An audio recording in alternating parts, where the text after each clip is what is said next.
Happy Friday, everyone.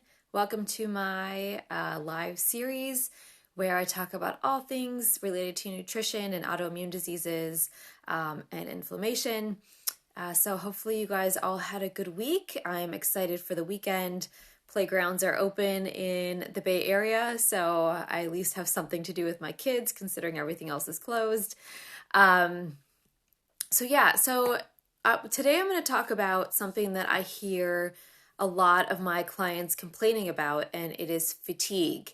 A lot of times when you have autoimmune diseases or, just general chronic low grade inflammation, it can just cause brain fog and fatigue and just make you really tired and feel kind of crappy overall. So, I know this time of year it's normal to feel a little bit run down, but generally speaking, you should not always feel tired. And a lot of times when you do have an inflammatory issue or chronic systemic inflammation, you do feel, pretty tired and drained a lot of the time. So today I'm going to talk about ways that you can kind of troubleshoot to, help manage your fatigue and maybe improve it, and find ways that you can do that through diet and lifestyle. So for those of you who don't know me, my name is Annie Rubin. I am a registered dietitian nutritionist. I'm owner of Annie Rubin Nutrition. It's a private practice that I run right now out of my home in Palo Alto, California. So I work with adults who are struggling with a host of symptoms from underlying inflammatory and autoimmune conditions that include pain, fatigue, digestive challenges, and overall reduced quality of life. So in my work with clients, I help them implement a personalized nutrition roadmap designed to improve mobility, concentration, and energy levels to ultimately live a vibrant and fulfilling life. So for those of you watching, give me a shout out or a wave if you struggle with fatigue on a regular basis. I know I did, quite a bit for a long time until I kind of figured out I started focusing on sleep and I started focusing on dietary changes, and it has made an enormous improvement for me. And I do work with my clients to kind of tackle those aspects so they feel better. There's nothing worse than feeling like you have no energy to do anything, especially, I'm a mom, I have kids, I want to be active with my kids and play around with them and run around and do things. And when you are feeling so just physically drained, it's almost impossible to do that. So before I jump into my discussion today, I just need to attach a disclaimer to this video that the information in today's talk is not a substitute for the diagnosis, treatment, or care of disease by a medical provider.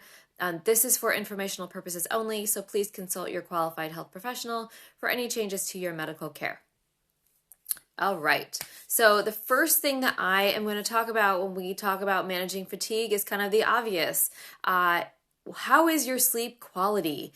So we want to make sure that you are getting enough sleep. When we think about sleep, and I used to have this mentality up until very recently, I was like, I got in bed at 9, I'm going to sleep until 5. That's, a good solid 8 hours. But your hours in bed don't necessarily translate into actual sleep.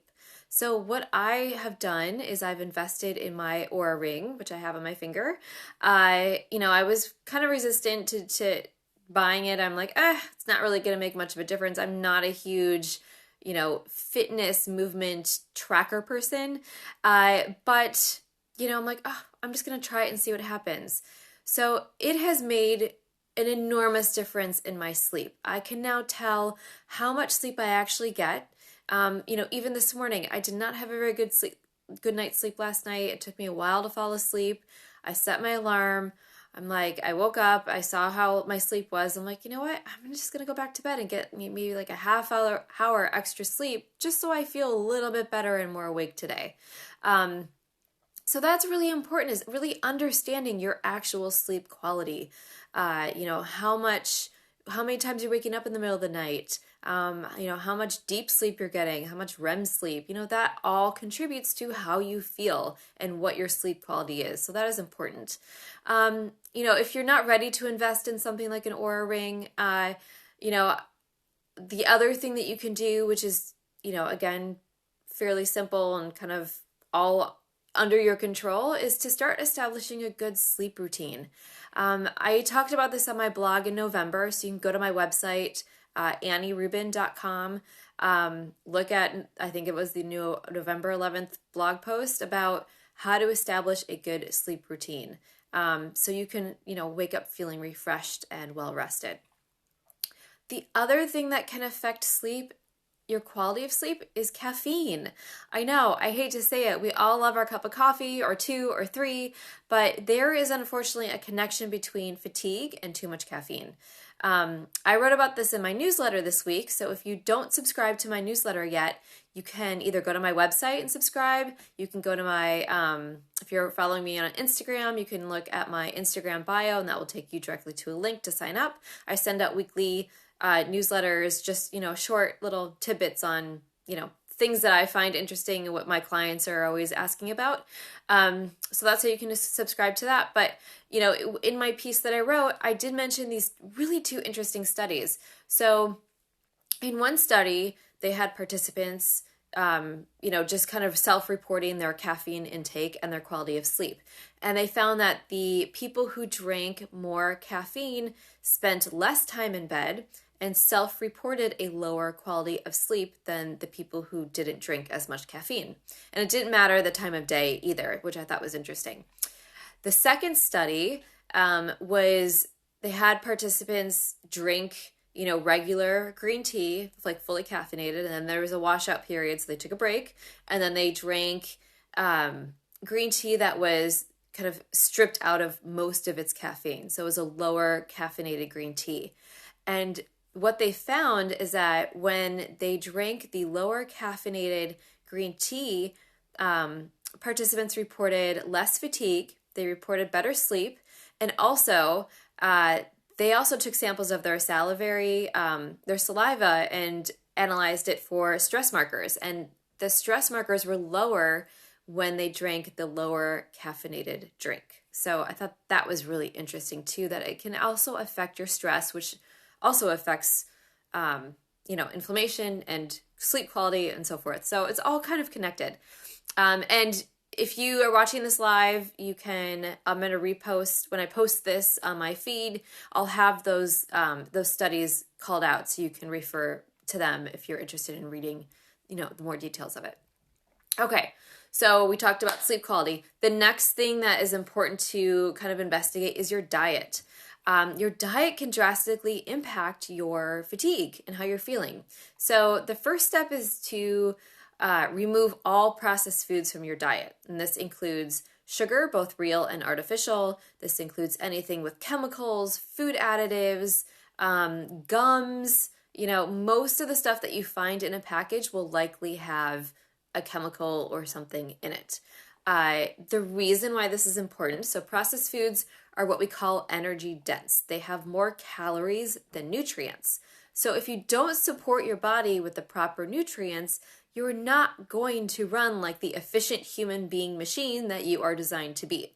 So processed foods can also, when you're eating processed foods, you're not eating as many nutrient dense foods. So that's the first step. The second thing with processed foods is it can negatively affect your gut microbiome and cause systemic inflammation. And I'll talk about kind of the effect of inflammation and fatigue in a minute. But, one way that you can start to slowly reduce your sugar intake is just, try to reduce the amount that you use depending on, what your dietary habits are. So, for instance, if you drink soda or even diet soda, again, artificial sugar is, in my opinion, just as bad as real sugar. Start by drinking 1 less per week. And then once you've kind of nailed that down, decrease it again by another one, and you'll slowly be able to wean yourself off of diet soda. The same thing goes for refined grains. If you tolerate grains and you have refined grains in your diet, things like white rice and white flour, start replacing those with whole grains such as, brown rice and whole wheat and quinoa and farro, all that good stuff. Again, if you can tolerate it. Okay, so again, I mentioned the difference between processed foods, which are energy dense, and then your nutrient dense foods, which are going to be your your whole foods and your plant-based foods. So that's really what you want your diet to be mostly made up of. Eating a nutrient-dense diet provides your body with the right amount of nutrients, the right amount of macronutrients, which are your proteins, your carbs, and your fats, and also your micronutrients, which are those vitamins and minerals, to properly function. So making small changes in how you shop can really help you reach this goal. My biggest tip is to shop the perimeter of the grocery store. If you think about how a grocery store is organized, and I've said this many times before, but your produce, your meats, the dairy, kind of the whole grain section, those are all on the perimeter of the grocery store. And what's in the middle is all the packaged foods. So if you shop the perimeter of the store, you're more likely to get more whole foods and more nutrient-dense foods into your cart. The other suggestion I always have for, trying to introduce more plant-based foods in your diet is to sign up for a farm box or a CSA. And that way you can experiment with new fruits and vegetables. So I always set a goal of trying one new food or one new recipe per week. And that's a way to, just get some more variety in your diet. So the last food-related tip I'm going to mention about improving fatigue is investigating food sensitivities. So let's say you've removed processed foods, you started eating more whole foods, more plant-based, fresh meats, high quality meats, and you're still not seeing an improvement. There may be something else underlying that is causing your fatigue. From my own personal experience, the one thing that really improved my own fatigue were my food sensitivities. Food sensitivities can trigger an inflammatory response. And when you have low-grade inflammation, it may cause a metabolic switch in the way that your cells produce and utilize energy, which can cause fatigue. There's a great research article on the mechanism behind this, and I'll post it in my comments for you to check out. But in a nutshell, inflammation causes an imbalance of energy used and energy available. So your body is working overtime to manage inflammation, and it doesn't have enough energy left to just function. So I totally notice that I get a total brain fog and really tired when I eat tomatoes. I do food sensitivity testing with my clients, so if that's something that you're interested in, definitely reach out. The last thing I'm going to focus on, managing fatigue is your meal timing and calorie distribution. It's not something that we think about in terms of, feeling tired, but it can make a pretty big impact. So when you eat regular meals, it keeps your blood sugar stable and prevents those exaggerated spikes in blood sugar or insulin release that's usually caused by eating too fast or too much. And that usually happens after you go too long without eating a meal. I know for me, if I've had a crazy day and I happen to miss lunch and then it's like 3 o'clock and I'm starving, I definitely eat way too fast and I eat like everything that I see in sight and I feel pretty awful afterwards. And I mentioned this exaggerated insulin response. So if you, spike your blood sugar really quickly, either by, eating a lot of kind of processed foods or, things that don't have a lot of proteins or fats in them, your body will release more insulin than necessary. And then what happens is that your blood sugar tanks. And this is why if you have like a pretty large meal, midday with a lot of like carbohydrates in it, and then you get tired afterwards, that's what's going on. So in order to, not have that happen, you want to make sure that you're eating frequently. Don't skip breakfast. Make breakfast the largest meal of your day. And then also, again, include those nutrient-dense foods in your diet. So the other interesting thing I'll say about, your calorie distribution is there was another study that looked at kind of where you eat most of your calories and how well you regulate your insulin sensitivity, so your blood sugar management, and hormone management too, because hormones play a major role in autoimmune diseases and inflammation and how you feel. And so this study showed that if you eat more at the beginning of the day, then at the end of the day, you actually have better insulin sensitivity and better hormone regulation. So I thought that was really interesting too. So the last thing that I will say is that sometimes after you've troubleshooted everything and there's really, you're still feeling run down and tired and crappy, sometimes there's just, it's out of your control. Especially with autoimmune disorders, your fatigue can creep up on you and just leave you totally sidelined.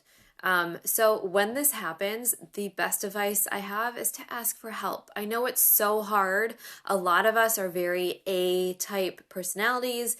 We want to be in control. We don't want to feel weak. We don't want to, we don't want our disease to really take control of our lives, right? We're the type of people who kind of fight, and, want to be strong. But when you are feeling so run down, the best thing that you can do is listen to your body and ask for help. So find, a neighbor, a friend, a partner, a spouse, a family member, anyone, just to take something off your plate so you can get that much needed rest. Okay, so just to recap, today we discussed different ways that you can try to manage your fatigue. So we focused on sleep quality. So again, making sure that hours in bed doesn't necessarily translate into quality sleep. We talked about ways that you can kind of adjust your diet. So removing those processed foods, eating more nutrient-dense foods, and investigating food sensitivities. And then we looked at, we talked about meal timing. So eating regular meals spread out evenly throughout the day, eating breakfast, focusing on eating more calories at the beginning of the day for blood sugar management and hormone regulation. So for those of you who would like more help managing your autoimmune diseases or reducing inflammation, I would love to chat with you. I am still accepting clients right now. So if you, are kind of pushing everything off until January, now is like a good time to get in and get a head start on everyone else and working on those 2021 resolutions. Sorry. So I do offer free 15-minute discovery calls to chat more about your goals. So you can go to my website, AnnieRubin.com. You can go to my Instagram bio for more information. I'm also on Facebook at Annie Rubin Nutrition. The other thing I'll mention, I do have a free ebook on my website. That's my favorite autoimmune protocol or AIP recipes, which is super handy to have this time of year. So go on my website and grab that. And then if you haven't yet, sign up for my newsletter. So thank you so much for joining me today. Please join me next Friday. And next Friday will be the last one until 2021. Where I talk about, all things related to nutrition and inflammation and autoimmune diseases. And hopefully these are tips to help you live a more vibrant and fulfilling life and to help you achieve your goals. So join me live next week at 10 a.m. or watch the replay on Instagram TV or on Facebook or on YouTube. I'm on all of them. So have a great day and have a good weekend.